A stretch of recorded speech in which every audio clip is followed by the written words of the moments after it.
I gotta tell you, there's really nothing more exhilarating than having to document the entire collapse of the industry in the hobby that you've enjoyed for the majority of your life. Video games have been a huge part of me, of this channel, and probably for you as well. But what we've been seeing lately is the gaming industry is doing everything in their power to not only control the product, control the narrative, and control you, the customer and consumer, but at the same time, remove any way of ownership for you in every sense of the word, and also at the same time, raise the prices in every conceivable way. Whether it's raising the price of RAM, GPUs, CPUs, having mass scarcity in the entire industry itself, and then turning around and selling all those parts of your PC or consoles or APUs to actual giant conglomerates that are also removing any aspect or control from you as well. All while doing this, turning around and raising the prices of those exact products and devices simply because you as a customer and consumer can't compete with them in any conceivable way. And we've also talked about on this channel how the industry is consistently trying to increase the price of video games generation over generation. Thanks a lot, Sean Layden. Adding more sports cars to the parking lot apparently is exactly what these companies are looking to do. And there's been massive backlash because of things like what Nintendo has done before in terms of actual variable pricing, where if a product is worth more to the customer consumer, companies are going to now increase the price of that product overall to try and squeeze out more money from those actual customers. The thing is though, it turns out that $80 isn't enough. Neither is $90. It looks like gaming companies and publishers want to shoot for that sweet triple-digit $100 price tag. Isn't it great? According to esportsbets.com, former Call of Duty creative director Greg Reisdorf on how the series must evolve and what he's doing to fix some of the biggest issues in gaming, and why he dreams of a Grand Theft Auto in space. With the interview saying this, while we're talking about the business models behind gaming today and how smaller teams can monetize their work, where do you stand on the looming idea of the $100 price tag for games in the AAA space? With Greg replying, a $100 game is going to happen eventually. You just don't want to be the first person to do it. All the publishers are waiting. The Outer Worlds got tagged with an $80 price tag and they didn't even know it. I'm sure Grand Theft Auto 6 could do it, and they would still do gangbusters, and everyone would still be excited about it because it will be quality. You get what you pay for, right? GTA Online is huge too, with all those servers and everything else that's running it on the custom side, which has serious costs to keep going. And Greg is absolutely 100% right. Every single publisher and developer is literally waiting for the other one to drop the hammer on what they want to charge either right now or even next generation for video games. We're going to be seeing that as well for the next console generation, especially with Xbox talking about their Magnus system being a premium device. And everybody's walking around saying, well, they said premium, that's going to mean probably $1,000. And with the way RAM is being priced right now, and with companies like Micron leaving the actual consumer-facing industry to focus specifically on AI, you can bet your sweet bippy at some point we may even be seeing that $1,000 device as well. But it's not just about the gaming industry in general, it's also about Xbox specifically, because we've also heard real rumors going around that Xbox is trying to create a 30% profit margin across the board, which of course just a few days ago was seemingly debunked by an article with CNBC. The thing is though, we don't really have any proper information of what is in fact going on with that profit margin either. One report is from CNBC, the other report is from Bloomberg, and things could be all over the place as well. But what I do know is Microsoft is 100% money hungry, and they're going to do everything they possibly can, especially after spending $80 billion on AI and firing all those employees this past year as well.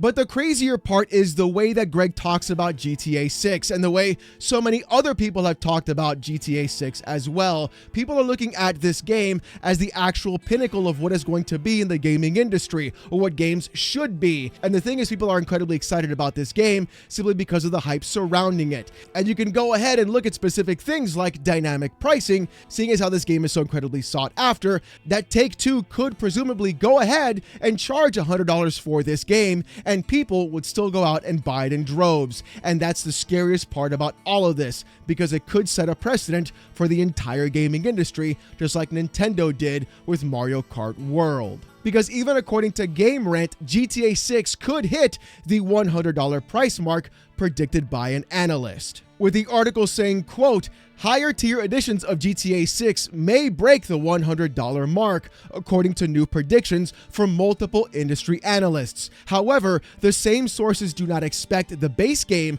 to be priced significantly above modern AAA titles, offering comparatively lower estimates for the standard edition of GTA 6. And I think that's what you're going to be seeing for a time right now. A lot of publishers and companies are going to be testing the waters, mind you, with higher premium tier editions, either including specific currency in the game for that extra cost. We see GTA 5 do that all the time with shark cards. Pay a little bit more for this copy of GTA, get the shark card transaction inside, and you can use that for the game as well. And sometimes those games go on sale with the shark cards inside of them, giving you more access to the actual title, which could also inflate the sales of the game as well. But we've heard all kinds of conflicting stories and reports about this too. According to Deadline, ex-Rockstar employee predicts the cost of GTA 6 amid a $100 price speculation. And then we've also seen Tweaktown saying things like this. Rockstar, quote, "won't be greedy and charge $100 for GTA 6, says former animator." Yeah, right, sure, I bet that. And I didn't step in horse shit today. Absolutely, right? Yeah, you're telling me a publisher and developer isn't going to be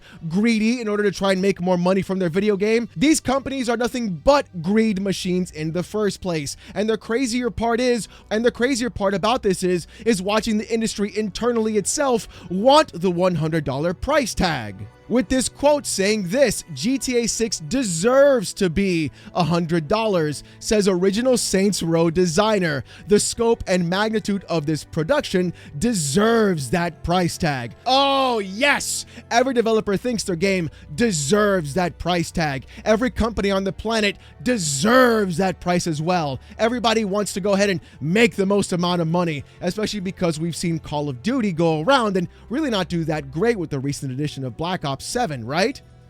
That was an excitingly stupid thing to see. But even though game prices are going to be increasing, it still doesn't stop the fact that the game companies themselves are going to be doing everything possible to cut corners and costs in every conceivable fashion. They'll be doing it by firing off staffers, hiring on temp employees, or going around and simply just trying to go through and cut every possible corner they can by either reusing assets in every conceivable way, or even then using an engine like Unreal Engine 5, where you get a horrible experience, and no matter what GPU you buy, you'll be getting frame rate stutters as well. With the ubiquitous use of AI in the gaming industry, things are going to get even crazier, because now our company's going to go around and just lay off employees to use Gen AI in the first place, to go through and just replace those workers, do those assets, and make that work being done. We saw the entire world go up in arms because of Expedition 33 using generative AI for placeholder assets. Yet for some reason, not a single peep was mentioned when the Rockstar co-founder Dan Houser even admitted himself that they are using generative AI in GTA 6. Is it worth $100 now? Are we going to have the same crying, pissing, shitting, coming reactions that we did with E33 with GTA 6? Or are we just going to say, hey guys, look, it's a quality game. GTA 6 used just a little bit of AI, even though those will be the same people that walked around and tried to lambast E33 because they won too many awards for a bunch of actual posters on a lamppost. And the co-founder of Rockstar isn't the only one. Take-Two themselves even admitted in using AI in every other one of their games and saying how it's improving the games to finish faster and even finish GTA 6. You gotta love how the hypocrisy happens on a consistent basis. Oh, they're not gonna be greedy and charge you $100. They'll charge you $70 while actually costing games less to make because they fired everybody else, used AI, went around, and then decided to go through and charge you more money for microtransactions and premium packages. They're not going to be greedy though, right? I think the funniest part about all of this though is the fact that people are still trying to defend a $100 price increase in the video game space. No, I'm not kidding. RealBSP3 on Twitter says this: Final Fantasy was over $120, accounting for inflation. Gaming is cheaper than people think it is these days. Some games in the past eclipsed $100 before inflation, and personally, I saw them on the shelves. That's why I didn't have them. Laughing, crying emoji. Damon Breckheimer said this: in 1997, people were paying $75 for some N64 games. That's roughly $150 adjusted for inflation. Skull emoji. Look at these prices. Nearly double them, and you have the inflation adjusted price in 2025.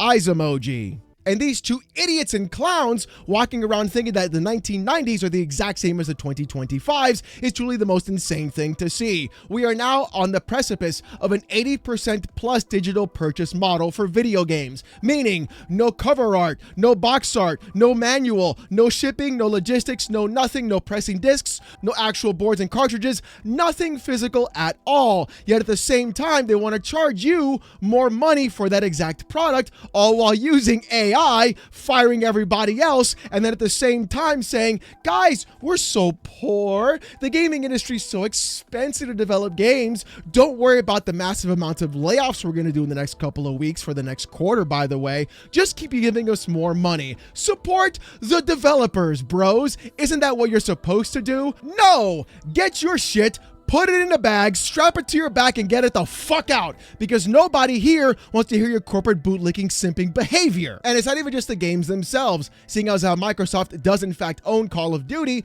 they definitely want to hit that purchase price mark. You could see a price increase for COD and even most of Microsoft games in the future as they are pushing more towards cloud and even Game Pass themselves. We've talked about this in yesterday's video, where the entire idea is to limit the amount of hardware that you can own as a customer and consumer by increasing its price, forcing you into recurring billing models of subscription services like GeForce Now, like Xbox Game Pass and Xbox Cloud to play your games. So spend more for the physical product, get less of it, have a worse experience, or spend less and just join the service. Hell, even Microsoft themselves had a flash console sale at Best Buy, putting the Xbox Series X model of the 1 terabyte down to $599, still $100 above what we saw at MSRP at launch. I just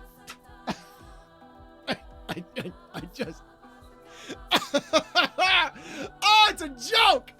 It's all a joke. But Microsoft doesn't want to stop there. They want to control every aspect of what you're doing. Even when they talked about Windows being the best gaming platform, we find out what Microsoft really wants to do with Windows instead. According to Windows' latest, Microsoft plans to eliminate every line of C and C++ from the company by 2030. The potential, quote, rewrite could dramatically change Windows 11.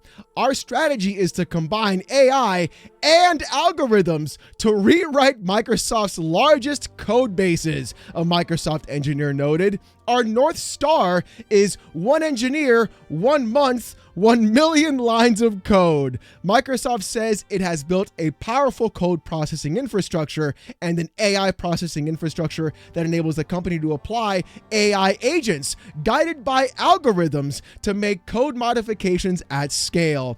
Microsoft plans to translate the largest C and C++ systems to Rust. That's right, Microsoft is now going ahead and vibe coding their way to victory, going around and making it almost impossible to actually use Windows in the first place. You know, the one OS that basically the majority of people even use right now for gaming, even though Steam is going around and picking up on their heels with SteamOS and Linux. It's almost like what Microsoft is doing is saying, hey, 30% of our code base is written by AI. We want it to be 100% of our code base, even though right now Windows really really doesn't function the way it's supposed to. And at the same time, we're seeing massive issues overall. While actual developers and coders can fix all these problems, Microsoft is saying, nah, we'll let AI do all the work. That'll fix everything. We'll just preload Explorer when you boot up the PC instead of actually fixing Explorer in the first place to properly function itself directly. What a novel idea. At the same time, though, you can bet,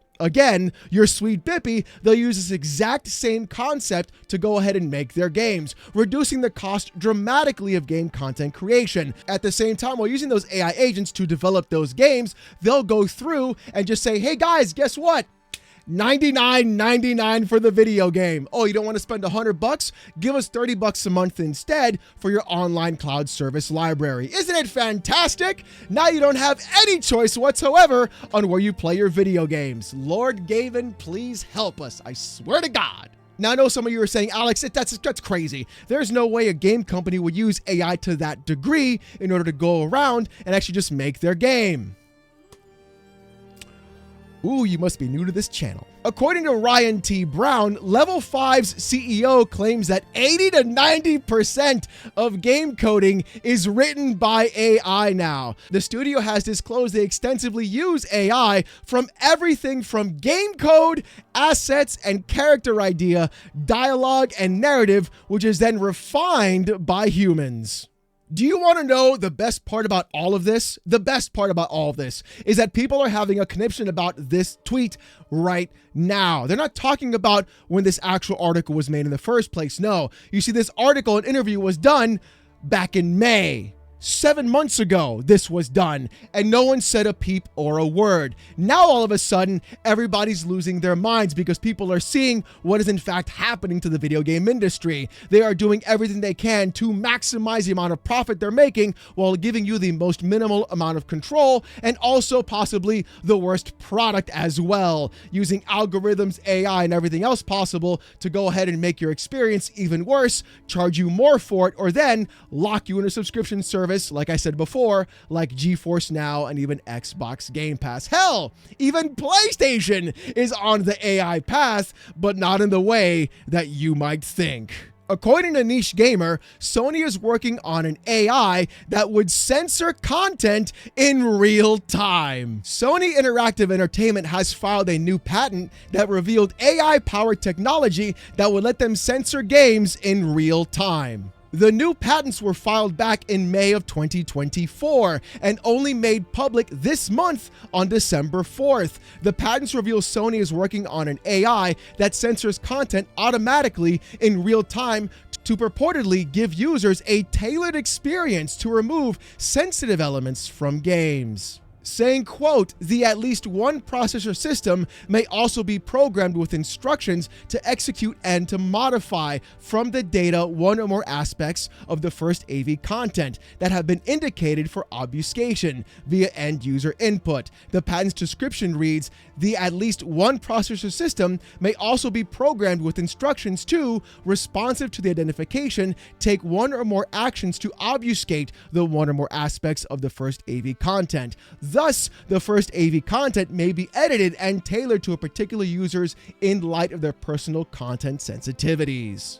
Let's be real. We know exactly what this is going to be. This is not going to be used for people who have arachnophobia or who have color blindness issues. No, this is going to be PlayStation providing their AI to censor whatever game they prefer without the game developers having to do anything at all. Oh, did you buy the PlayStation version? Yeah, looks like you bought the old Mortal Kombat 1 SNES version instead. Better put in that blood code so you can actually get the red blood and not the green one like your boys with the Sega Genesis consoles now, will ya? Again, this isn't about providing you a better experience with AI, solving problems with AI. This is about control with AI. Literally, game over with AI. Removing every aspect of what you can buy physically for an actual ownership of your product, having to basically rent your own PC with GeForce Now, having to pay more money because you decided to play a couple minutes longer for your video game session every single day. Oh, You decided to spend 10 more minutes playing Path of Exile 2? Get back in your wage cage, brokey. We gotta pay these servers up for Nvidia in the first place. Oh, I'm sorry. Was the Xbox Magnus too expensive for you? Sign up for a monthly recurring service as well. We want to see that money rise up every single month instead of a 1 or 2 transaction per every 5 years from you. Yeah, recurring transactions are better than one-time transactions. That's what we're seeing right now, and it's being proven directly with Nvidia as well, and even with Xbox, because people talk about console sales, but they don't see what's actually happening because everybody forgets Microsoft has their own AI too. It's called Copilot. That's where Satya Nadella is working. He's literally functioning on the entire thing. They're going to go ahead and they know the plan because they're literally working with Nvidia about what AI is going to do to the gaming fucking industry. Oh, and if PlayStation decides one day that they don't like that one scene that they had in a video game, they're going to go around and censor it, just like they censored Devil May Cry 5 when Dante decided to pick somebody up. I don't want to spoil the actual game, even though it's a really great game. You should definitely play Devil May Cry 5. And decided, oh, we're going to put a purple laser beam because we don't want to see any tukuses in our game. The thing is, if it's not a sad dad walking simulator, they're going to censor the fuck out of that too. So now we're actually at the point where we're seeing giant conglomerate corporations control every aspect of soup to nuts of the product that you want to purchase, of the game that you want to play, or the service that you want to use to actually enjoy a hobby that you absolutely love. Basically, just nickel and diming you for every aspect whatsoever. Don't want to spend $100 for a video game? They'll make you spend $100 a month instead to access a service to play a video game. And you know for damn sure the gaming industry is never going to be the same again. But you know what, ladies and gentlemen? I want to hear what you guys have to say about this in the comment section down below. Do you think game prices could increase to $100? Do you think these companies are in fact trying to do this exact same model of controlling your actual source of entertainment? Or do you feel this is a bubble that's going to burst harder than what we saw back in the early 2000s? I want to hear what you guys have to say. If you want to see more of this kind of content though, more PC port reviews, gaming news, Steam Deck videos, fanboy content, and even live streams every Saturday night, 8:45 p.m. Eastern, subscribe to the channel. We are incredibly close to 100K subscribers, and I just want to say thank you guys so very much. If you want Discord access or most during live streams, become a YouTube member. It's as low as $1. If you don't want to spend the buck, don't sweat it. Just come on down Saturday nights, 8:45 p.m. Eastern, live right here on the channel as I wear a banana suit and get insulted by 800 people with AITTS. Trust me, you don't want to miss it. 8:45 p.m. Eastern, live Saturday nights right here. With all that being said though, thank you guys so much for watching. Hope you have a great one, and I'll see you gooners next time. Peace!